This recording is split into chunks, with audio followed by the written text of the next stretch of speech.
I've got peace like a river. I've got peace like a river. I've got peace like a river in my soul. Tomorrow is Veterans Day, and it's a great thing that we take time to honor. And so right now we want to honor our veterans, those who've taken a part of their life and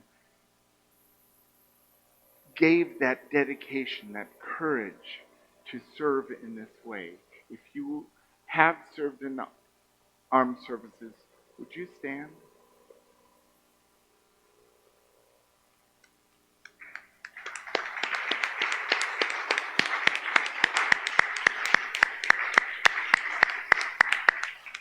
And joining these, any families that have supported veterans, please stand.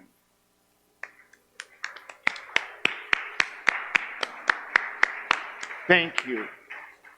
God blesses those who serve, and that's where we are today. You may be seated.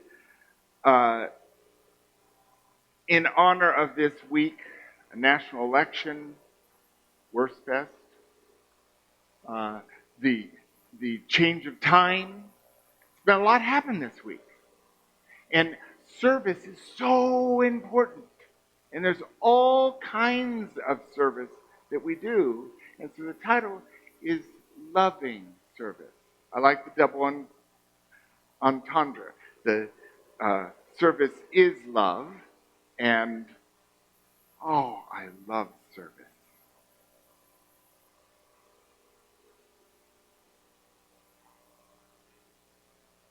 Rabindranath Tagore said, I slept and dreamt that life was joy. I awoke and saw that life was service. I acted, and behold, service was joy. Now, some service is difficult. It's hard work. It takes everything we've got. If we've been in the armed services, or we've been in service work. I was a busboy and did service for a whole bunch of years, and my feet still cry out in pain. But the joy that comes from service is being of help to others. The service of giving music to lift people's hearts. The service that we do when we do helping hands, like you talked about today, Deb.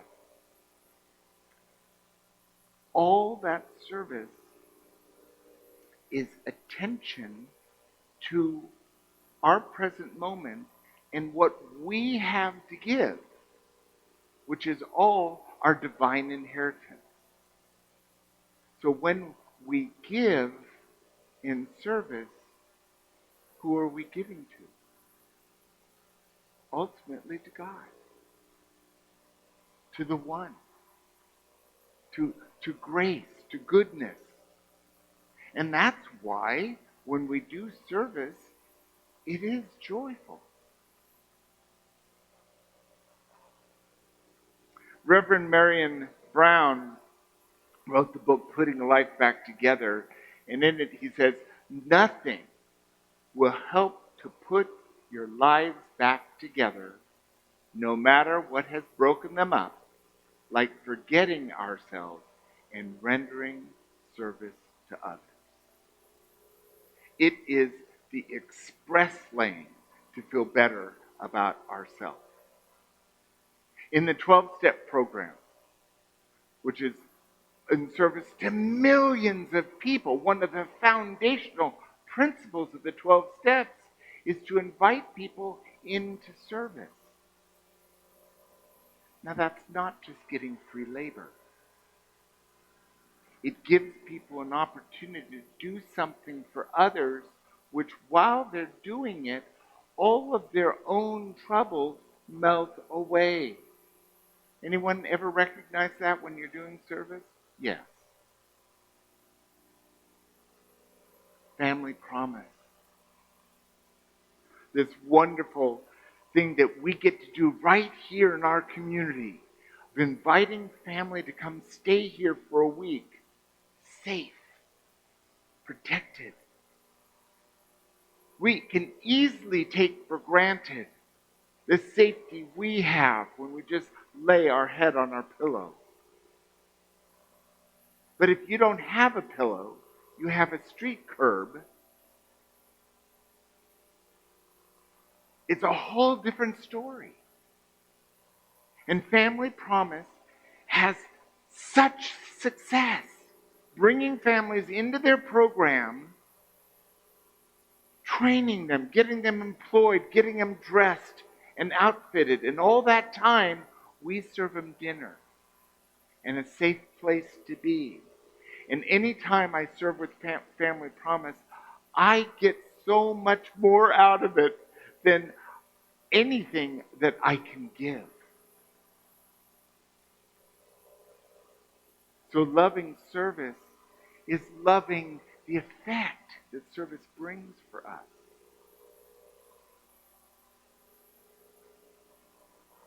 From Scripture, 1 Peter chapter 4, verse 10. Like good stewards of the manifold grace of God, serve one another with whatever gift each of you has received. It's true. Each of us is so different. Each of us has gifts. There's things that I can do that Cynthia can't do. There's things that Cynthia can do that I can't do. Each of us has talents, gifts. And that is what we're here to give. It's been given to us to give it away. And as soon as we give it away, it comes back to us. So what gifts do you have to give?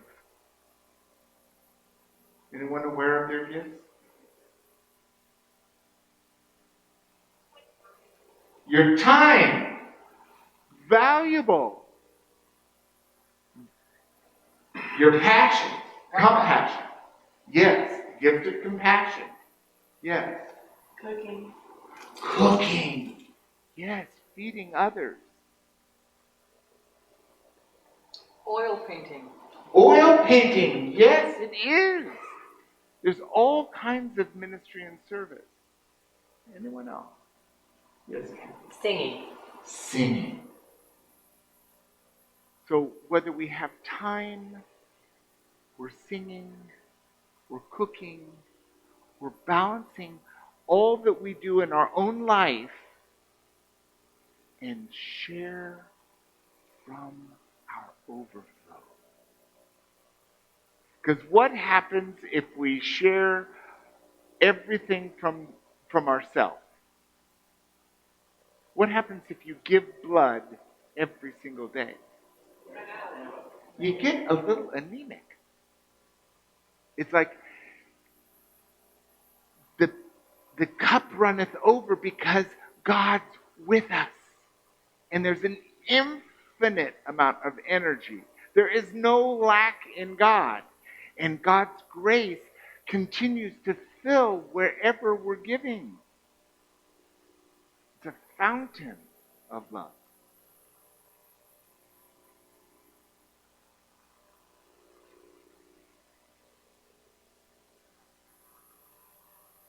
Charles Fillmore, co-founder of Unity, says, in the new economy, we shall serve for the joy of serving, and prosperity will flow to us, through us, in rippling streams of plenty.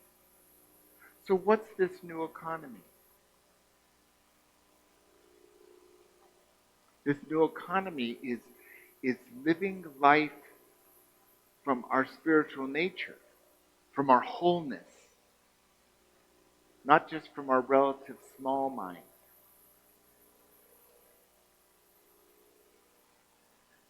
It's not money. No, no. Our wholeness, when we approach life from our wholeness, then we automatically choose to be of service. And I'm speaking to the choir because this community serves in many ways, be it music, message, teaching, landscaping, cleaning, hospitality, family promise, helping hands, yes. Yes, sleeping. And isn't it a great service to sleep? When I ran through the talk yesterday, I offered this, and Owen said, "That is not service." So I'm going to once again do what Owen said not to do. This week was Worst Fest. It's actually still going on today. This amazing event that happens annually right here in our community. A testament, service to the rich German culture, the music, the food, the dancing. I went opening night, and then I went on Wednesday, and they're both off the charts joy. Now, there wouldn't be all that joy if there wasn't service. Service to the community. Service to the nonprofits that were serving food and providing an opportunity to eat and commune with others. When groups of us band together for a common idea, there's much that we can do. Today, the chorale is going to be performing at Crossroads because it's a dedicated group to bring their voice in song in service to the love of music. And music transforms lives. So whether I'm dancing the chicken dance, or I'm biting the sausage, or I'm communing with friends, I'm in service to a community that understands celebration is a valuable way of living. Great joy in our heart. Do you see the service in that? Or was Owen right?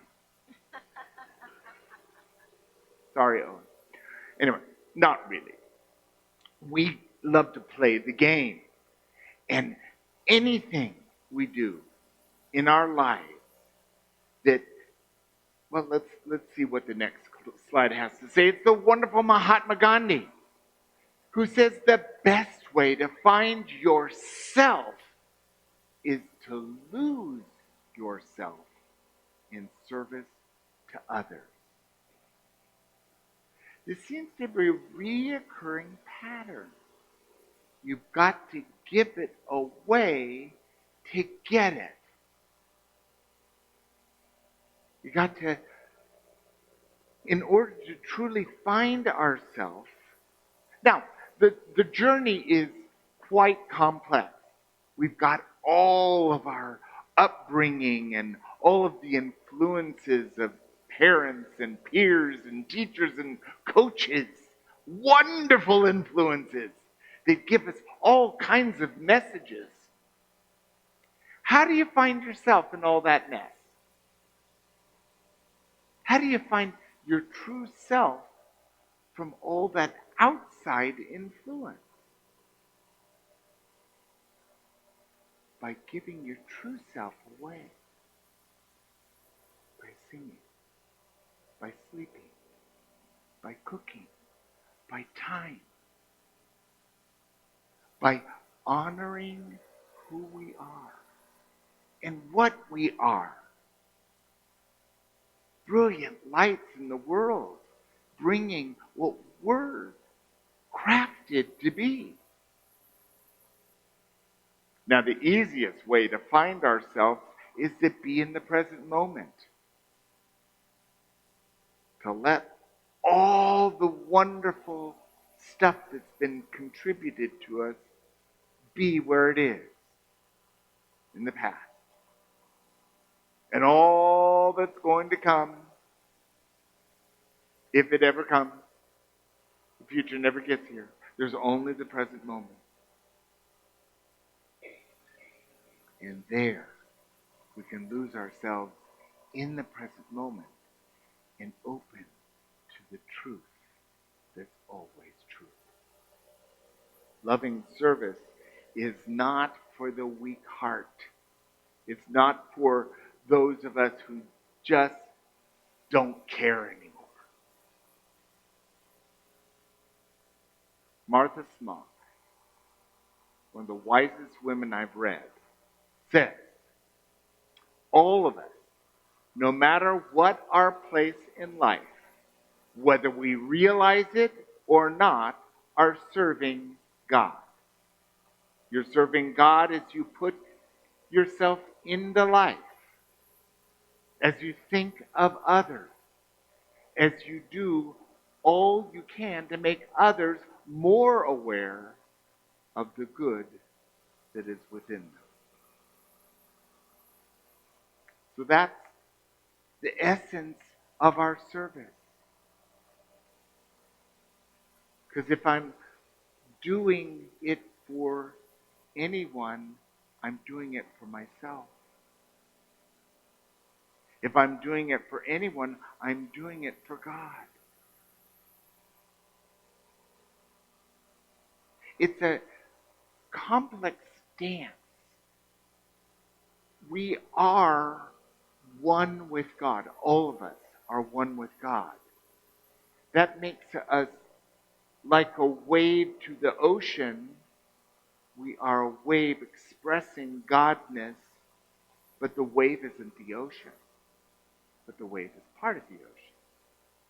So we are made of God's stuff in the likeness and we're creating with God.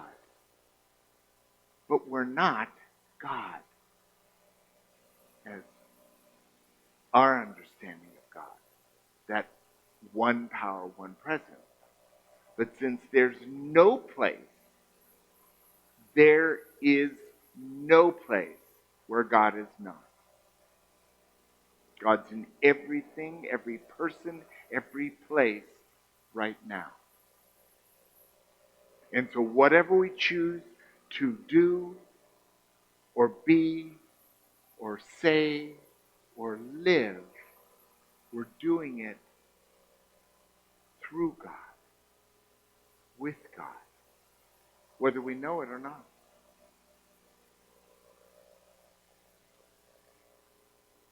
So we're working the divine in our lives, and we're making ourselves a servant to that.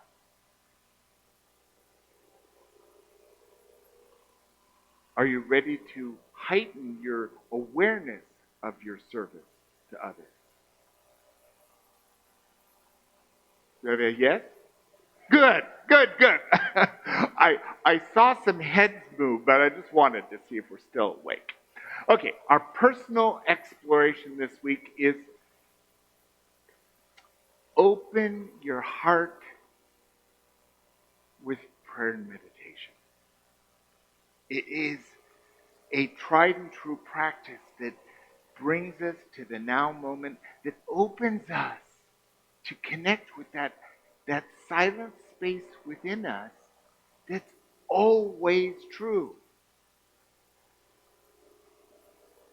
It's the source of truth. In prayer and meditation, we can ask anything. We can receive and will receive pictures and words and images and suggestions from others, intuition, guidance. And two is, where can you provide loving care? What do you have to give? It doesn't have to be a huge undertaking. It can be a small one. Whatever you want to give. And there might be an area where you're like, oh, I'll try giving here. You might do it for a while and go, this doesn't work for me. You can pull back and give someplace else. And I'm talking about giving our time, our energy, our love, our compassion. Where can you provide loving care in your life? And the third one is be of service. To adopt a practice of being there for others. Loving service. Take a step. And we've got some champions, people who serve in this community. So if you want some advice, or how might I be able to serve, talk to some of the people who you see around here serving all the time. Or just give it a go. And then acknowledge the gifts of the service. Take a moment. Wow, my shoulders are lower because I did that. I actually feel a little happy because I did that. I have more energy. Or, wow, I really slept well last night. I wonder if it's because I was of service. And as we do this, it continues to come back to how can I be more loving? How can I be more aware of my oneness with God and with you? And that